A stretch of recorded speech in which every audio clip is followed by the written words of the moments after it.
All right, hello everyone. Welcome to Jiu-Jitsu Health. I'm William, and today I'm thrilled to have Yannick Magee with us. He's the driving force behind Yannick Magee Nutrition, where he combines his MMA and Jiu-Jitsu and all kinds of stuff with his nutrition degree. And so, thanks a lot for joining us, Yannick. No problem, William. Thanks for having me on. Yeah. So, could you start us out? Tell us a little bit about your background, uh, education, and the fact that you're in Northern Ireland right now. Yeah, sunny Northern Ireland it is today. Yeah. For one day only. I don't think it's gonna last. So this is summertime. Yeah, so my background, it's a pretty long story. Kind of been involved in martial arts now for a lifetime, really. Started with, the usual karate, taekwondo type stuff when I was younger. Took a little bit of a hiatus from martial arts as I was going maybe through my teens and things like that. Coming maybe about 19 or 20 again, started getting back into it. Started with Wing Chun Kung Fu, did it for a number of years.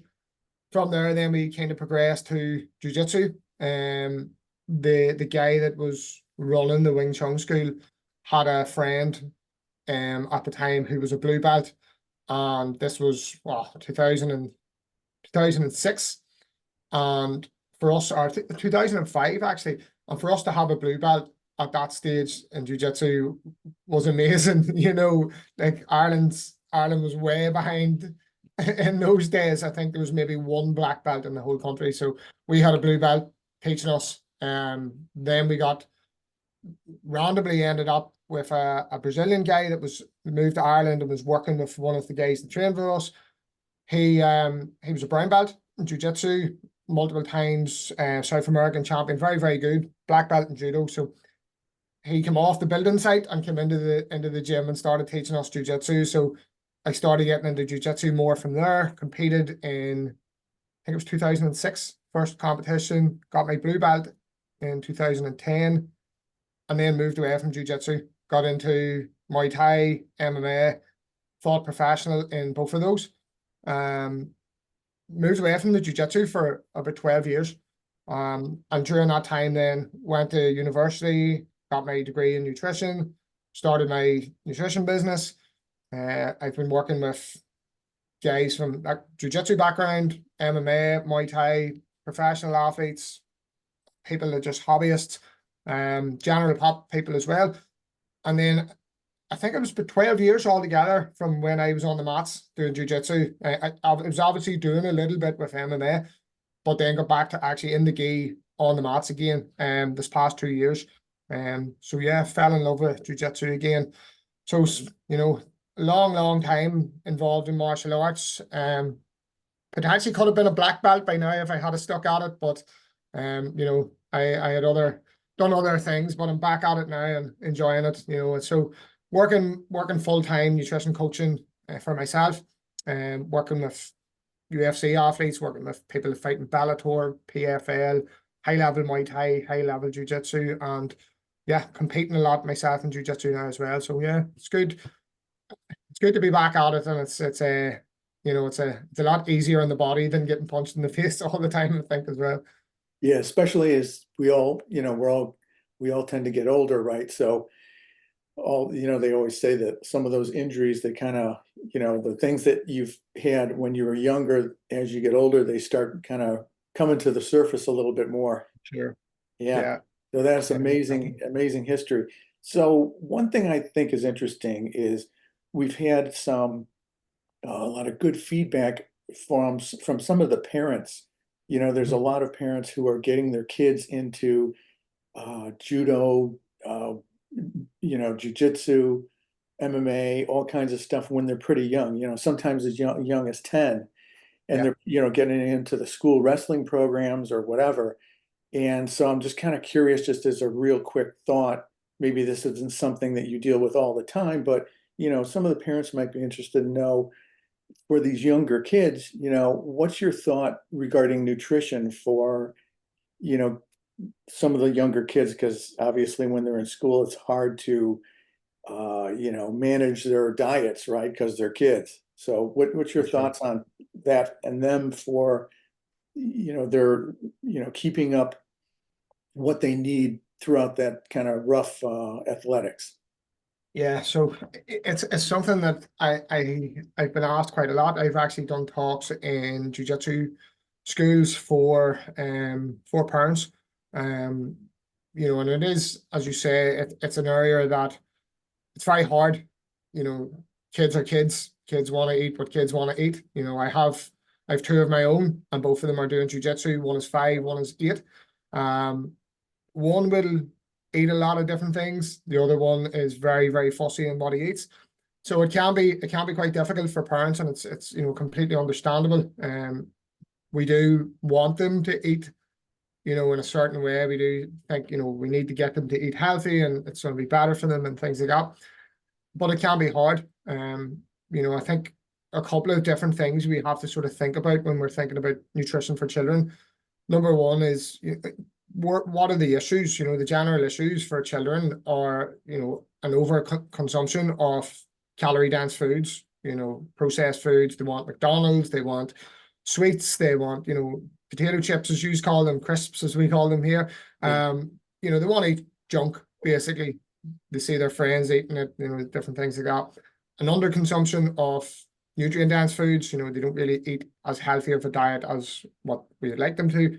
And food environment can be a difficult thing as well for children. So I think those are the big issues. And if we can address those, in different ways, there's so many different strategies that we can use with children to try and sort of help improve their diet. One big thing I would say is you should never really try and put a child on a diet as such, in my opinion anyway. You shouldn't really be trying to say to a child, you're on a diet now, because it just, they're not adults. They don't understand the concept. It can lead to issues in later life. If we have a child that's counting calories, or a child that's concerned about their weight and weighing themselves, and we're then asking them to undereat, to drop weight, it can create a bit of a complex, especially in girls as they grow older. So I think when we come to improving a child's diet, it has to come from different methods. We can't say, right, let's cut out this stuff. And, you can't have that sort of authoritarian approach to it. You can't say, right, you're not eating this, you're not eating that, you have to eat this. If you don't finish your dinner, you're not getting to watch TV, or you're not getting to play your games. We can't punish them. We also can't really allow them to dictate what they're doing as well, because that can lead to issues in later life. If it's sort of child led as well, like a passive kind of parenting approach, it's not great.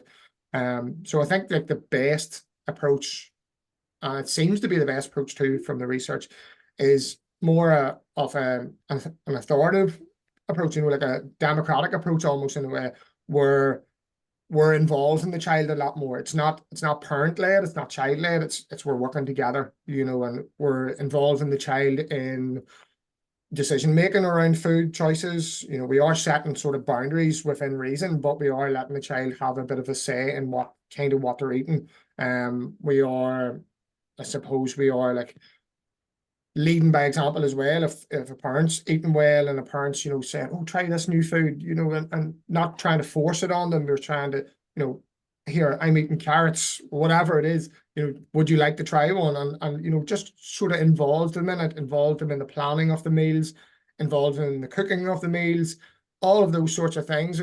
I think, you know, just getting the child a lot more involved in their decision makings and showing from example is a big, big thing to help them. Excellent. Yeah, thanks. Yeah, there's some really great points. Let's move on to regular BJJ people. Let's think about the average Joe who trains 2 or 3 times a week. Obviously hydration is important, but are there any other, maybe 2 key points that you would suggest for them to maybe add something to their diet or whatever, so they can, keep up the pace and kind of keep working on their stamina? Yeah. Yeah. So it is something that I suppose is across the board, children, hobbyists, just your general person going compete, or not even competing, just training jiu-jitsu, or any sport really that's relatively moderate to high intensity, or even athletes, fueling their workouts is something that I don't think enough people pay attention to. You get some people that don't even think about eating close to the training or before training. They'll try to do that in a fasted state, maybe because they just feel that they can't handle it, or their stomach can't handle it, or they just don't really like eating food close to it. But if you're trying to do a jiu-jitsu session, especially, not so bad if it's a drilling session, you're just doing drills and it's low intensity, it's not taxing, it's not going to really raise the heart rate. But if it's a session and you're going to have hard rolls, scrambles, you're doing takedowns, you're doing all of these sorts of things, you need to fuel those training sessions, and generally, the type of fuel that you need to have. And you do see this a lot as well, where people have such a low carb diet, or even, people are maybe doing keto or whatever else.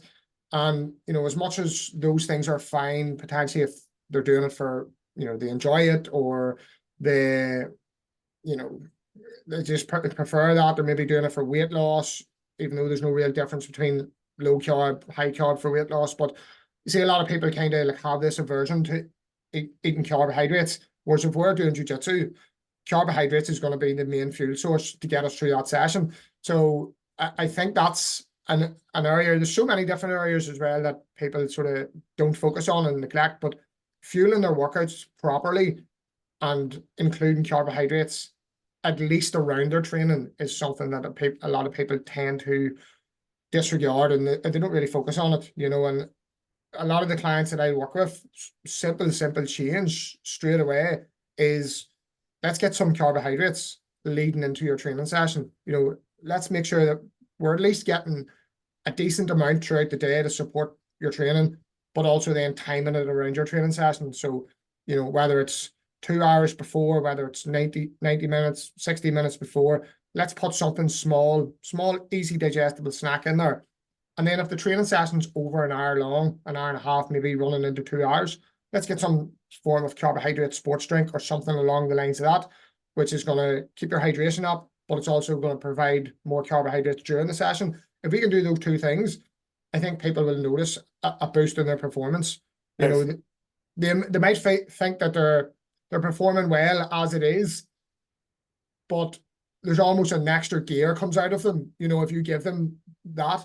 And if they can't handle it, because of gut reasons or whatever else, you start small and then you can gradually, progressively overload, and you can essentially train the gut to be able to handle it, to get you to a point then that you can carb up essentially before your training session. So for me, that's a very, very common issue that I see with a lot of people.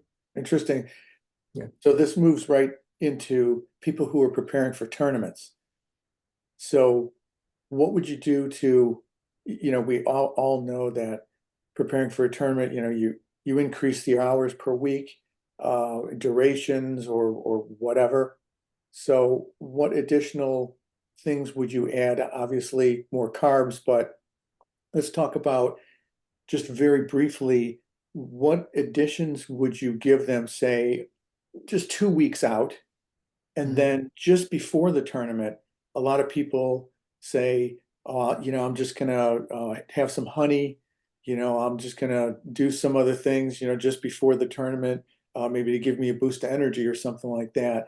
What are your thoughts about those two things? So the 2 weeks leading up, and then maybe a couple days or the night before. Yeah, so I suppose, leading into a tournament, it really comes down to a couple of things. Do they have any weight to lose? A lot of the people you see that they obviously have to make your weight class. Some people will fight up and they'll not worry about weight. In that case, they can keep their calories high. If their calories are high, they've loads of energy availability.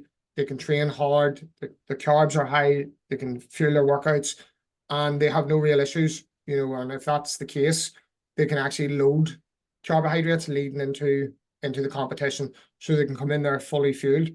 For people that have weight to cut, I think it's, rather than just, the 2 weeks leading into it, it's what you do even before that that matters. I see this with even the MMA guys and Muay Thai guys that I would work with. Some of them will come to me and they say I have a competition in 2 weeks, and they're like, okay, what's your diet look like now? They're like, it looks like this, and I was like, okay, how much weight do you need to lose? And they've a lot of weight to lose.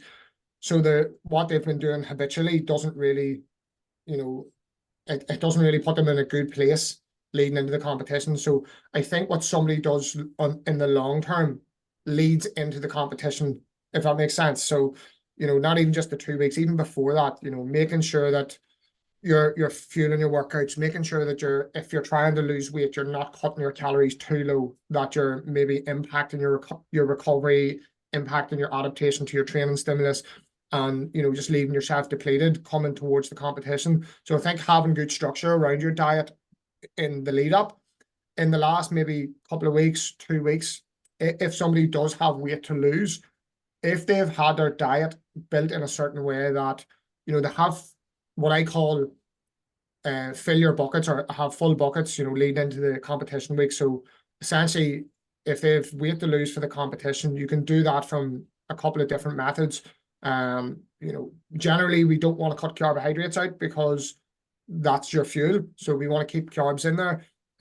But if you have an acute weight cut to make and get you ready for the competition, you can drop that weight and get ready for the competition, but stay fully fueled, if that makes sense. So we want to keep our carbohydrates up in the last maybe week or so, last few days. We can reduce our fiber, reduce our sodium intake, maybe a bit of fluid manipulation, things like that, where we can drop the weight, but we also want to keep the carbs high leading into the competition. So it really depends on where they're at. If they've weight to lose, we need to do these things. If they've no weight to lose, they can kind of, eat relatively well, plenty of calories, carbs, all of those things, and come in fueled. If they have weight to lose, they need to have their buckets full, and they need to manipulate their diet in a certain way to get that weight off. But they don't want to do that at the cost of being able to show up and perform. So again, carbohydrates is going to be, the fuel source. So making sure we've plenty of carbs, plenty of glycogen in there, leading into the competition. Then again, depending on weight, I've seen people sitting in hot baths trying to cut water weight out before an IBJJF competition, and trying to do maybe 2 to 3 kilos of water weight, which is just going to drain you so much. IBJJF, you weigh in 10-15 minutes, you're on the mats. You don't have a recovery period at all.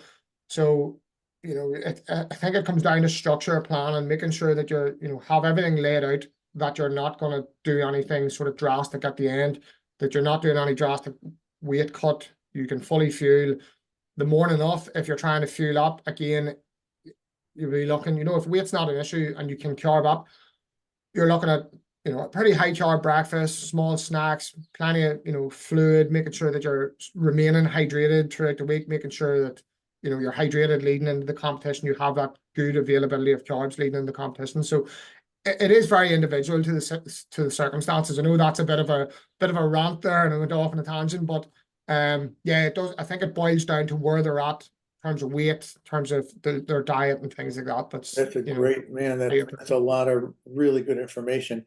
I mean, the first thing that I thought of is some of the pro MMA guys or any other people who are pros.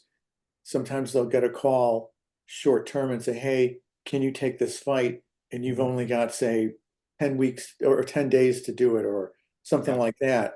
And I kind of think what you're talking about is, for those pros, they're already sort of maintaining a certain kind of diet and lifestyle. So for some of them, taking the 10-day fight is not as bad because they have the foundation there already, and they just need to fine tune it at the end.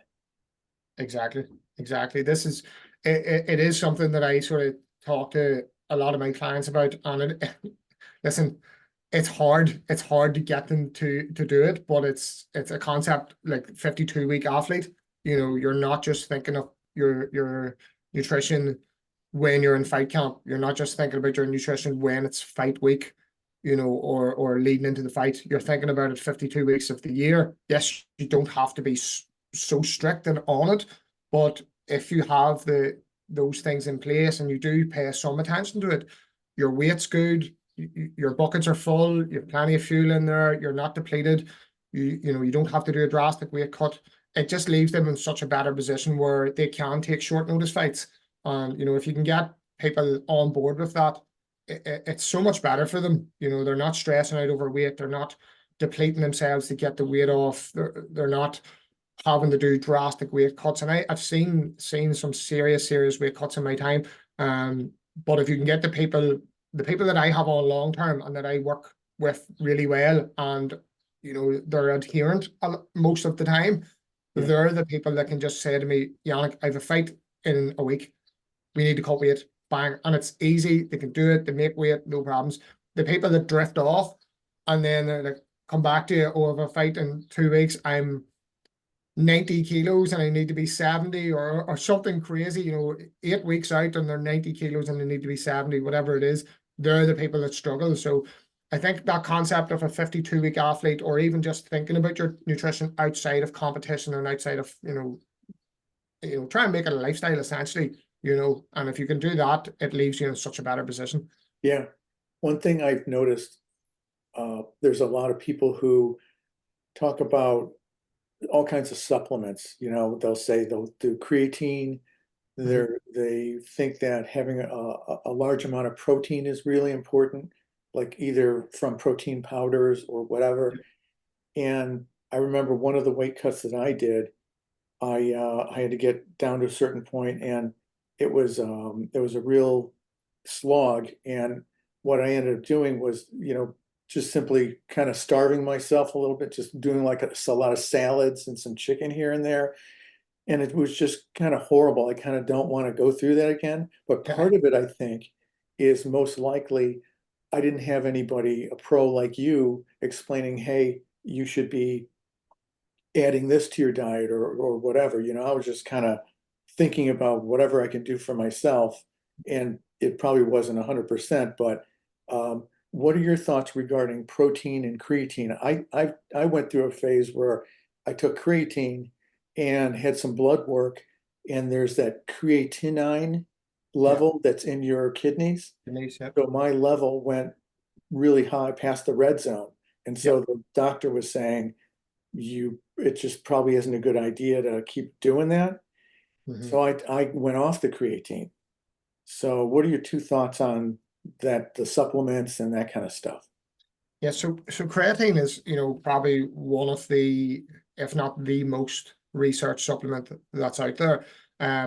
Amazing benefits for a large number of things: endurance performance, high intensity performance, muscle mass maintenance, even cognitive benefits, neuroprotective benefits, so many different benefits of creatine. Because it is going to be broken down, you are going to see those metabolites and it is going to show up higher in your blood work. It doesn't necessarily mean that it's, that's usually a marker of, kidney issues, kidney function issues. But but creatine will impact that marker. So, if you can differentiate that from, right, okay, I stop the creatine, does the marker come down? I start the creatine again, yes, it goes up. That's fine. It's not necessarily that it's causing kidney issues unless you have underlying kidney issues. So for the most part, creatine is perfectly safe for people to take, again, unless they have underlying kidney issues. So I've seen it before where fighters have come to me and they're like, oh, my doctor says my levels are high. And I'm like, well, you're taking creatine, so it's likely it's that. Let's do a test. Let's taper off it, get rid of the creatine, and retest and see does the markers come down, and it does. So it's not necessarily just because it's high. It's not necessarily that it's do you know what I mean? It's not necessarily that you're having kidney damage there. Yeah, It's you're just right. your metabolites are a lot higher. So I don't think it's an issue, and I do feel creatine for a lot of people is a supplement that I recommend, and that it can be very, very helpful for a lot of people. Protein powders, for me, protein powders are more so just a convenience.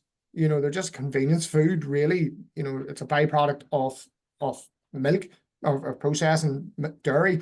So, well, at least whey protein is and casein, but I don't feel that they're overly an issue. I do think the whole protein thing is kind of got out of hand a little bit. It's overplayed. You know, you see everything's high protein pancakes, high protein yogurts, high protein this, high protein bread, high protein beans, whatever. You know, it's almost like a marketing gimmick now to call something high protein, and people think the more protein I get, the better. It's not necessarily that at all. You know, I even somebody in my group sent in a high protein coffee the other day, and I was like, you know, this is getting out of hand completely here. Right. I think once you have enough, you know, that's fine. There's no need to go to these massive high amounts. You know, once you just have enough there, um, as we age, as we get older, the amounts that we need is probably a bit higher. But I think once you hit like sort of generally in around 1.6 grams per kilogram per day, which is a lot higher than the recommended nutrient intake for at least over here in the UK.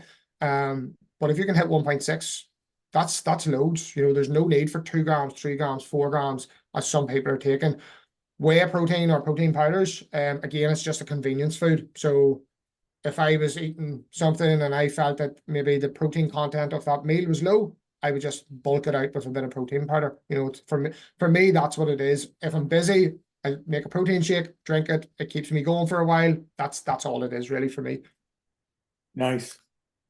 Since you're over in Ireland, let's talk a little bit about what the MMA and the Muay Thai training environment's like in Ireland as well as in Europe. I'm sure you've traveled to different parts of Europe and trained in different places. So, you know, at the top of our interview, you mentioned, you know, Ireland, parts of Europe were a little slow, especially in Jiu-Jitsu from Mhm. 10 years ago and all that kind of, but I'm sure it's caught up, you know, Oh, pretty massively. fast now. Yeah. Uh, are you seeing a shift where there's people coming from all over the world coming to train in your gym and everybody's sort of mixing together? Mhm. It's definitely grown a lot across the board. You know, MMA, when I was doing it, it was, I suppose you would call it still relatively underground. You know, there was a few shows. Um, it was kind of frowned upon. You know, it was like human cockfighting type thing. Muay Thai has always had a wee bit bigger of a scene back then anyway in Ireland. And Jiu-Jitsu was very, very, very new. You know, like I said, our coach at the time was a blue belt. To have a blue belt was amazing, you know, and then now there's the gym that I'm in where the Brazilian guy came in. I think we've maybe like 15 black belts, you know, so it's crazy how much it's progressed. MMA has exploded in Ireland. You know, obviously Conor McGregor had a big impact on that. I will say, yeah, Yeah, you can't like I when I was fighting, Conor was on the scene at the same time that I was fighting. So I know Conor from before he was sort of famous, you know, not very much personally, but I've met him and I've spoke to him a few times. Just on the regional scene before he hit the big time. Um, I work with a couple of guys out of SBG in Dublin as well, a couple of their fighters. Actually, tomorrow I'm going to Dublin for a weight cut in Bellator for one of the SBG's fighters. So it's huge. It's huge here now. You know, the scene from Muay Thai, MMA and Jiu-Jitsu especially. For me, I feel Jiu-Jitsu is actually starting to overtake everything. There's Jiu-Jitsu schools everywhere. In our gym, it's full. The classes are full all the great. time. Yeah. There's people coming from, you know, different areas to train with us. There's, you know, it's such a big scene. And Europe especially, yeah, it's massive now. It's getting so big. I do feel MMA's really got big. Muay Thai's starting to come up a lot as well, but I think out of the three, Jiu-Jitsu's definitely taken over. Seems to be, for me anyway, the fastest growing out of the three of them. What about, let's talk about Muay Thai, for example. You know, I forget his name, but he was I think he fought out of the Netherlands or something like that, but he was the first European guy Yeah, to win in the Lumpini Stadium or something like that. I think he, Ramon Daniels. yeah, yeah, yeah. Yeah. So are there some gyms now that are really, really popular in Ireland for Muay Thai and, in other places in Europe, obviously, that's kind of established, but, what's happened with Muay Thai in Northern Ireland? It's got a lot bigger. Not so much Northern Ireland as such. More so across the border in the south. There's a lot of gyms. There's a few in the north. The club that I train out of has quite a good Muay Thai gym. There's another one in Belfast, which is, I suppose you would call it, the capital of the Northern Ireland. We're kind of it's a kind of region of the world where you can either call Dublin the capital or Belfast the capital, depending on what way you look at it. But yeah, Belfast has a brilliant, a very, very good Muay Thai scene. A couple of guys I work with from there, WBC European champions. Just real, real high level guys, top within the top 10 in the world. Yeah. Um, in the south, again, some very, very good fighters coming out of the south. A couple of guys have fought in one championship. There's world champions, European champions. So yeah, it's quite a big scene over here as well. I suppose the fighting Irish is the call us, so maybe yeah, just there's a lot, yeah, there's a lot of very, very good Muay Thai fighters coming out of Ireland as well. Yeah, that's great. That's great. Yeah, so if you can kind of talk about a little bit about how people can get a hold of you, like let's say they come to Northern Ireland, what's your location? Where do you work out of? Are there any other clubs that you travel to, do a lot of work, in other places and things like that? Maybe Mhm. talk about some of your social, where they can find you on social Yeah, media and all that. yeah, cool. So I suppose the big benefit of what I do, it's I can do it remotely. A lot of my stuff is online. So I have fighters Australia, Dubai, America, England, Ireland, people all over the world. So that's the joy of kind of the system that I've set up. So I can work remotely with people. It's the joy of the internet. We can connect with people all over the world. So yeah, most of my stuff is online. If people are doing weight cuts in person, like tomorrow I'm going to Dublin for Bellator.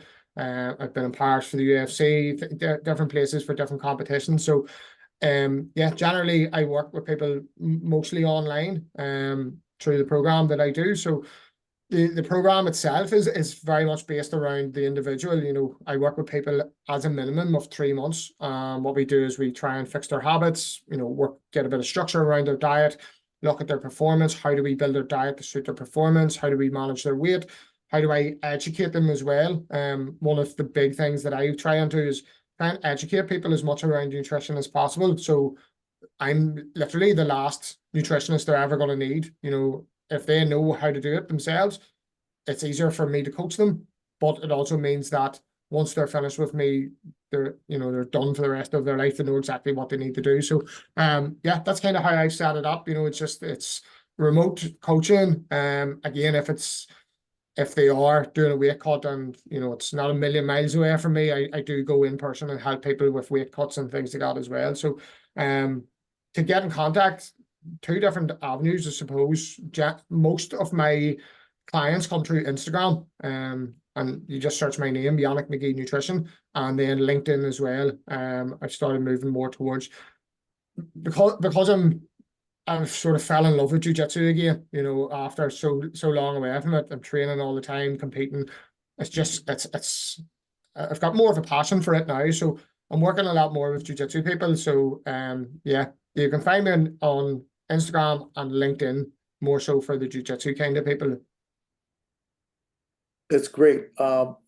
This just reminds me that I know that there's a bunch of people in my gym who are amateur fighters, and Mhm. the fact that you do a lot of coaching online is really great.